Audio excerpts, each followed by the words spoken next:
We are back with more on WHHI-TV News. Here's Robyn Zimmerman with information from one of our guests about how to get your finances in order. Steve Gaito has joined us once again. As you know, he is the founder and the owner of Retirement Resource Management and also a certified financial planner. Happy holidays. Merry Christmas. Merry Christmas. It's that time of year. I can't believe it. I cannot believe we're on the cusp of 2023. Yeah. So speaking of 2023, oh goodness, I see that the Fed has raised the interest rates again by half a percent. And this is 1, 2, 3, 4, 7th time. Oh my gosh. I mean, we started in March 17th at a quarter point, and this last one was half a point.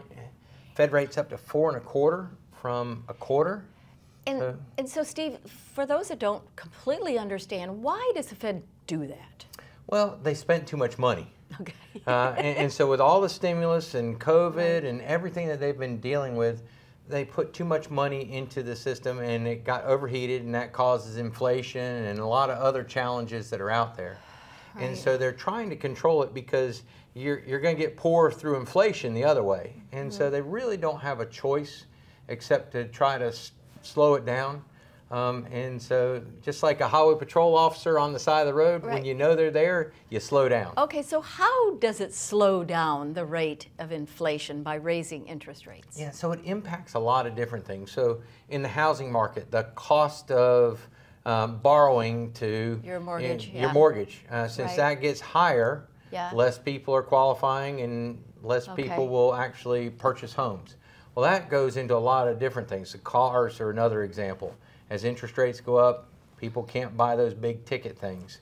But it also impacts businesses in particular. Okay. So when the federal government, it's basically a risk-free, because they have the ability to print money, investment. And so a corporate entity that wanted to raise money through bonds or stocks that pay dividends is going to have to pay more. I see, okay. And so if they're paying more out in dividends, that's less money that they're able to use for other investments.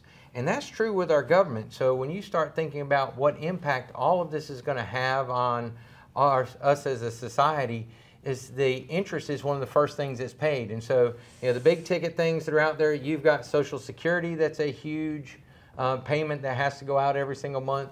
You've got the funding our national defense and the infrastructure. But you know, one of the recent things I heard was that the interest on the debt is going to exceed our military budget. Unbelievable. Yeah. So us lowly individuals, is there anything that we can do to combat this? Well, it trickles down. And for retirees, it's critical to get your income in place. I talk about that every single time, is that income is the key to retirement. You know, it's not a portfolio, and that portfolio is going to continue to be impacted. I expect 2023 to be a very volatile year.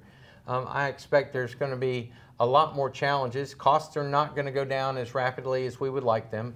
I'm thankful to see gas prices go down some. A little bit. Well, and every little bit helps. That's true. But then I turn around and I'm paying $3.50, $4 for eggs now.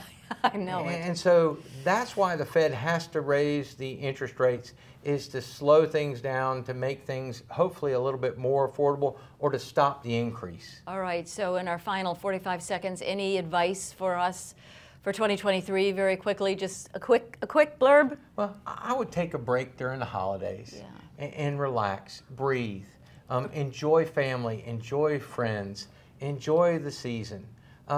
But then, if you've got some spare time, start looking at your budget, start getting your house in order for the next year, and come up with a plan to deal with income, to deal with interest rates, to deal with inflation, and sit down and have it all written out. Well, we're going to have a good 2023. I have to believe it. We're going to be positive. It is what it is. It is what it is. I mean, it's better than the alternative. That's true. Thank you, Steve. And again, happy holidays and Merry Christmas to you. And we'll be right back with more daily news. Don't go away.